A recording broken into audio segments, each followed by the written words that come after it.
la municipalité de Lectoure organisait une conférence de presse le vendredi 22 août. Afin de présenter le bilan de mandat de la commune pour la période 2020 à 2025, Radio Cool Direct vous propose des extraits de cette conférence en version podcast. Bonne écoute. On aime Radio Cool Direct. Radio Cool Direct, l'air du Sud.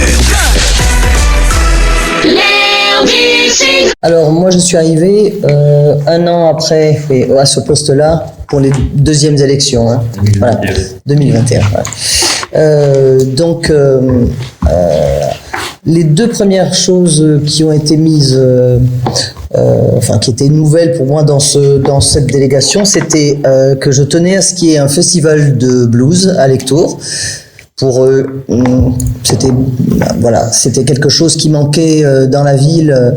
Moi, je suis une fervente du festival de Marciac, donc je trouvais qu'il y avait quand même quelque chose à faire. Et puis à Lectoure, il y avait beaucoup d'art lyrique, bien sûr, et avec les nuits musicales en Armagnac. Je trouvais qu'on avait une petite fenêtre pour pouvoir créer un autre style musical et de faire un petit festival. Il a fallu un peu pousser les coudes pendant l'été parce qu'il nous fallait absolument avoir cette période-là pendant l'été.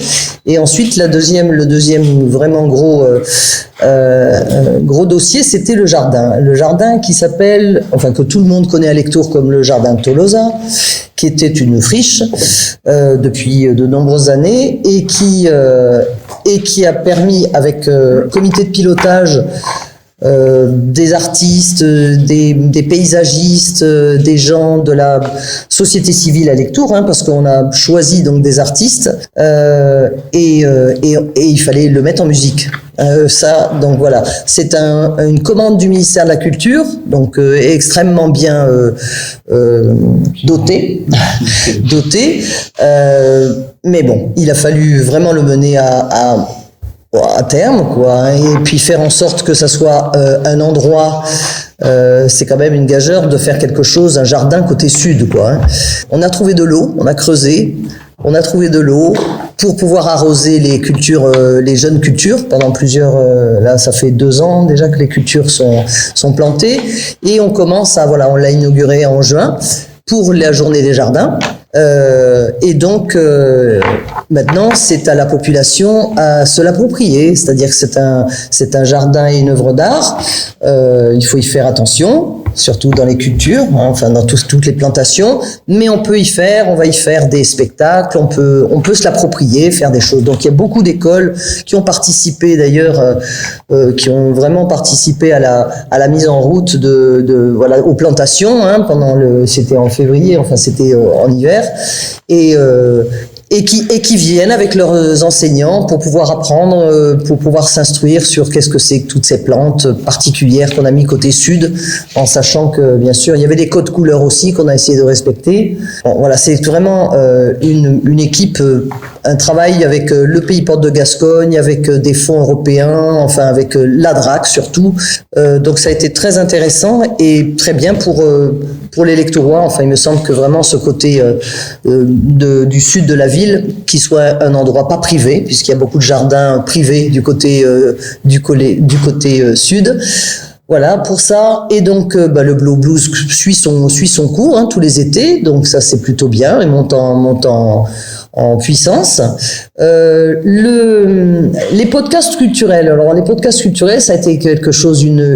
On a eu la chance à la mairie d'avoir recruté une super personne pour la communication. Et podcast, tout le monde ne sait pas forcément de ma génération ce que c'est.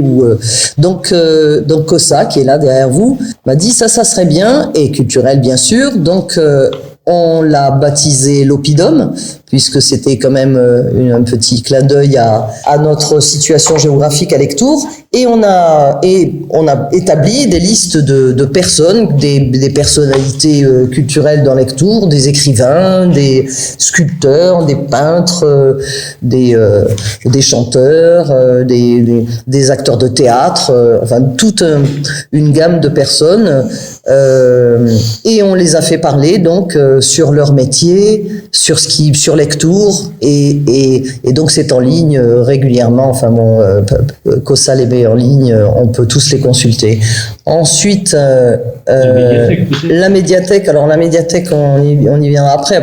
Alors c'est via bien sûr ce qu'on a fait à la médiathèque, c'était essentiellement. Bon, il y a eu des hommages, il y a eu des relations qui se sont nouées avec des associations lectouroises. Bon, elles étaient déjà par avant un petit peu, mais Uniday, ça a été mis en route.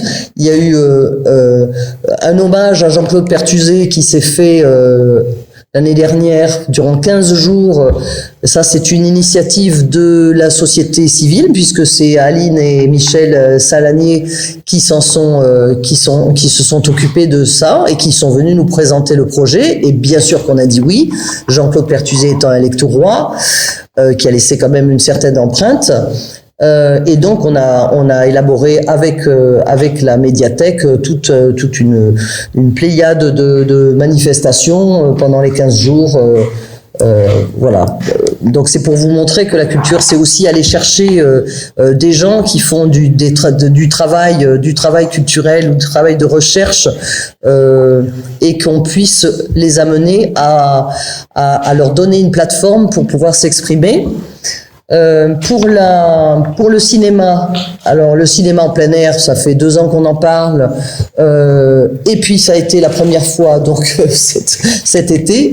On a eu bien de la chance pour la soirée, parce que ça a été une soirée délicieuse, pas trop chaude, c'était un très grand succès. Bon, pour le cinéma, bien sûr, je suis en contact très étroit avec Daniel Toscani, puisqu'il y a eu des travaux qui ont été faits, notamment le changement de tous les sièges de la petite salle, et l'entrée aussi du cinéma qui a été entièrement rénovée. Le soutien au spectacle. Alors, pour le soutien au spectacle, moi, quand il s'est agi d'avoir, on a pas mal de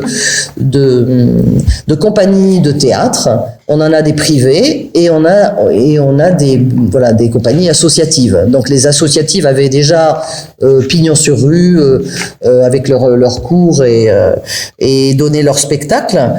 Par contre, pour les privés, je l'appelle privé, mais bon, c'est associatif aussi. Hein, mais bon, je parle de la compagnie J'ai pas sommeil, ou Caroline Cyr et Vortex, voilà. Ou le théâtre du mouvement. Donc on a des gens comme ça qui se sont installés dans notre territoire et qui ont maintenant accès à la salle de la Comédie. C'est pour certains pour donner ses cours tout au long de l'année et restitution de spectacles, et aussi ils sont marcelants, mais pour la compagnie Gilles Bouillon, où régulièrement ils viennent, bon, sauf cette année puisque il y a eu une grosse bourrasque juste avant, qui a un peu détérioré leur matériel, donc ça a été annulé au dernier moment, mais bon, ça sera reporté au mois de février. Eux, ils viennent faire, donc c'est un soutien à la création, ce sont des créations de théâtre, des compagnies, et donc on soutient avec la DRAC, bien sûr, ces compagnies. Et idem avec la compagnie J'ai pas sommeil. Et pour le piano, bon, malheureusement, cette année, on n'en a pas eu, mais je pense que ça reprendra. On avait des concerts de piano de très haute volée qui étaient dans le préau de l'école Bladé. Donc l'école Bladé, c'est très important qu'elle soit rendue, enfin pas rendue, mais utilisée à des fins culturelles. Donc on a une partie d'été photographique qui se passe à l'école Bladé, qui était une école désaffectée. Hein. Et ensuite, bien sûr, grâce à la communauté des communes, on a réussi à remonter l'école de musique qui en plein centre-ville. Voilà. Donc c'était déjà avec aussi l'accueil petite enfance qui est remonté, mais bon, ça c'est pas enfin, pour la culture, c'est très important que la culture soit dans Lectour, parsemée un peu partout. Et donc je voulais vous dire un dernier point, c'était je suis dans le comité de pilotage du village des brocanteurs et de toute cette réorganisation qu'on a fait, puisqu'il n'y a plus d'association à proprement parler, c'est la ville qui s'en est emparée. Donc on a eu un désistement, enfin une personne qui était un locataire qui était dans la chapelle du village des brocanteurs, qui a donc donné son congé, qui est remonté dans la rue nationale en privé. Et donc merci monsieur le maire, on dédiera cette chapelle à la culture. pour des concerts de piano, pour des expositions, on parlera évidemment d'une première exposition qui se passera, j'espère là, pour la couleur bleue, puisqu'on a lancé donc ce projet d'identité de lecture forte autour de la couleur bleue et toutes ces représentations.